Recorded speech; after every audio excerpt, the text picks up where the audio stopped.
Today, I was meant to have my everything you need to know about Zephyr and Zephyr Prime video done. However, Warframe servers went down yesterday, so I couldn't log on to get the footage for that video.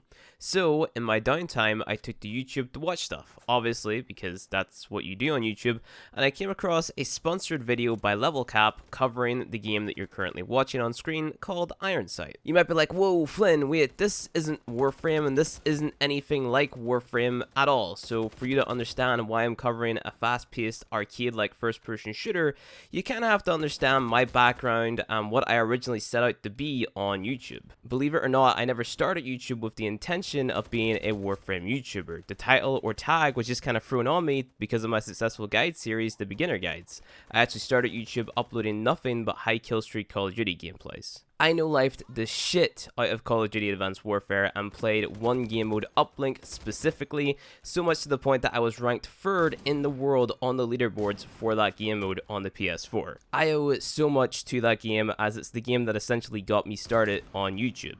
Because everyone in the Call of Duty community just loved to use the overpowered guns. At the time it was the Bal 27. Most, if not all, of the gameplays that you seen on YouTube getting the 30 kill streak, the DNA bomb, were using that gun. I think I was amongst some of the first players to actually get a DNA bomb and upload it to YouTube without using the Bal 27. Instead, I got mine with the AK-12, and because I was really involved in the Call of Duty community back then, I followed a specific YouTuber called Nero Cinema. He did a weekly series called DNA Saturday where he took viewer-submitted gameplays of them getting a DNA bomb and showcased his favorites on his channel and gave the player a shout out to their YouTube channel. So me being Mr. Call of Duty YouTuber fanboy submitted my gameplay to him, and lo and behold, he loved my gameplay to the point where he said it actually had him on the edge of his seat watching because of how intense the match I submitted was. I'll link that video in the description below if you want to watch it. And because of that, I was able to get my first 300 subscribers overnight. For me at the time, that was a big deal. All of my friends were like, dude, whoa, your video is up there and you have 300 subs. So I was pretty proud of myself, but then Call of Duty just kind of flopped. So like there was nothing more to the game franchise. It just kind of died off. No one was talking to it and no one wanted to watch it because the games just weren't as fun anymore. They focused so much on innovation. With every game release, they took one step forward in some aspect of the multiplayer, but what felt like another 2 steps backwards on top of that one step forward, meaning they may have added something good at the expense of 2 good things that made the previous titles stand out. So the most up-to-date example I can give you is Call of Duty World War II's lack of a perk system. You know, the special little power-ups that made every single custom class you made super unique. Those don't exist in Call of Duty World War II, which blew my mind, but it didn't really surprise me because the franchise has been going downhill for quite a while now.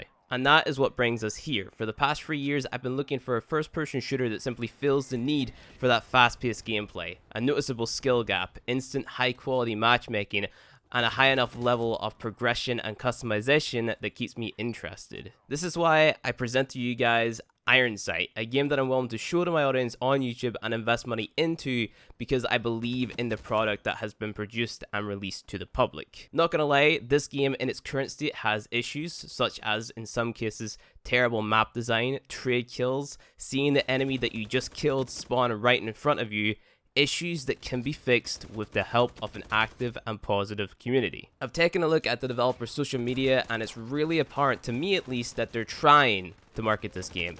They're trying to build a community around it, but right now there just isn't enough eyes on it because of the way other YouTubers such as Level Cap have presented the game. While I was watching Level Cap's sponsor reviewing the game, it was so painfully obvious that he was trying to avoid comparing this game to Call of Duty. For whatever reason, I don't know if the game developers told him to just not compare it to COD or what, but in my opinion, comparing this game to Call of Duty is probably the best thing that you could do, as Call of Duty, believe it or not, has gameplay like no other, at least in my opinion. There's something unique to the feeling of gameplay that the Call of Duty franchise gives, and that's why it's so successful. So whenever I tell you that there's a small development company called Whipple Games that have released a free-to-play version of Call of Duty, then you better appreciate that. These guys are giving us for free a high-quality, fast-paced first-person shooter that the greedy gorbs over at Activision are charging us $60 a year for. Call me crazy, but I think with enough positive community feedback and backing, this game can be something extremely worthwhile for both the developers and us, the players. The potential for this game to be something amazing is there, but before we jump into what this game could be, let's take a deeper look at what this game currently is in its current state. Currently, this game is best described as a fast-paced arcade-like first-person shooter that shares similar gameplay to that of Call of Duty. It has 4 game modes in its current state of open beta and 35 guns that you can obtain for completely free. The game has 8 maps, some of which are great. They follow a simple free-lane map design, which makes the flow of every match that you play on them seem perfect, and some are actually really bad. You have enemies spawning behind you, to the left or to the right of you, and it kind of just turns into a massive cluster of who can catch who out the most and pile on top of the objective, which in my opinion isn't fun gameplay. It makes the matches mindless and makes every death frustrating yet expected because of how the maps are designed. I mentioned before that all of the guns in the game can be unlocked for free. You do this by completing matches and challenges to earn an in-game currency known as GP. You can unlock the permanent version of a weapon by spending 20,000 to 40,000 GP on the gun you would like to unlock. Additionally, there are camoed versions of all the weapons in the game that you can unlock with GP as well. You can unlock attachments for your weapons by leveling them up or by buying the camoed versions of certain attachments such as the red dot sight for GP. All of the in-game equipment that you unlock is unlocked with GP. The same goes for the customization that's in the game with a few limitations. For the most part, you can purchase different clothing items for your character by spending GP or by earning supply crates by completing matches or challenges. However, there are a few customization items such as the unique characters that are locked behind a paywall in the form of the game's premium currency chips, the blue icon that you can see in the top right of the screen. This is where stuff gets a little bit convoluted because to purchase the game's premium currency chips, you have to purchase AP, which I'm going to assume stands for area points. So you purchase AP to purchase the premium currency chips to unlock special customization options for your character and camos in the game. I'll have the prices for AP up on screen for a little bit.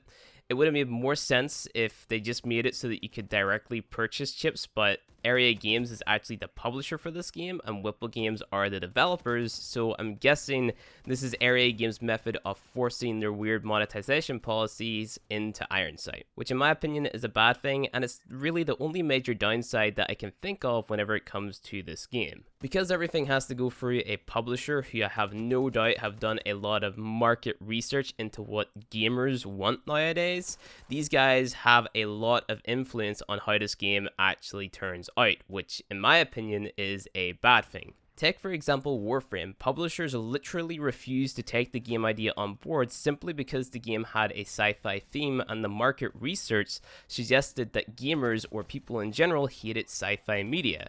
5 years later, Warframe is one of the most played games concurrently on Steam. Which brings me to the next shortcoming of this game. It's not published on Steam, and I have no idea if it could be.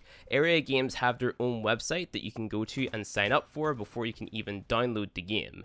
This could be them trying to create their own game sharing platform like Origin or Uplay, both terrible softwares, to act as a central hub for all of their products so they can throw them in your face a little bit more. If you followed the development for Warframe closely, the game didn't really kick off or start to make a profit until the Steam release. Because Ironsight is not released on Steam yet, they are missing out on a huge market of gamers that would probably love this game if it had a little bit more to it. The game is simple, it's fun, and it's instant. I can point to a gun or a skin, say I want that, play a few matches, do a few challenges, and in no time, based off my performance, I'll have enough GP to buy whatever I want. That's something that I really loved about Warframe back in the day. I was able to see something in the game, say I wanted it, and then go get it after a few hours of playing. Don't get me wrong, this game is by no means perfect, and it's definitely not for everyone. If you hated Call of Duty, you're probably going to hate this game, but if you're the type of person who just wants a casual first-person shooter that can be played competitively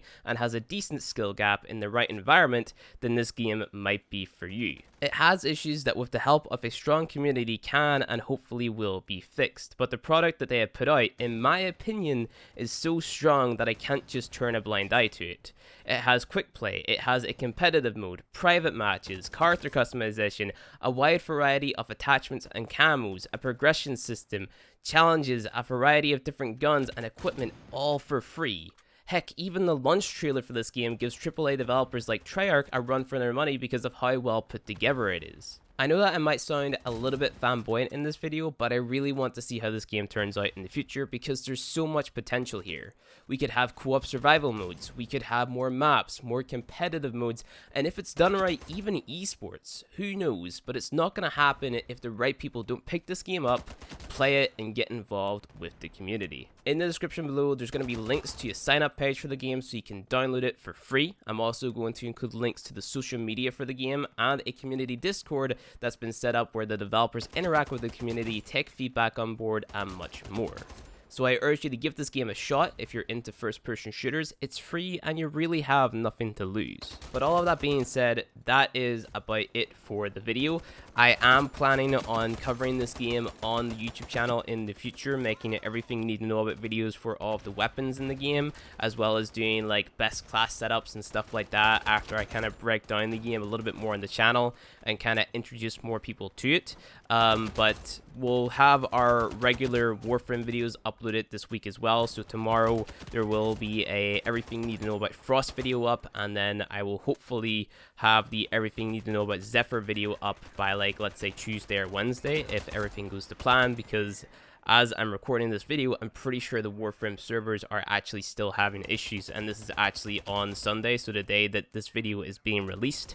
So I don't know what Warframe is currently going through right now, but I can't do anything if I can't play the game like consistently with the game not crashing on me. So there's that. But anyway, guys, thank you for watching this video. If you enjoyed it, go ahead and hit that like button below. If you want to see more Warframe and Iron Sight content from me, hit subscribe, and I'll see you guys in the next video.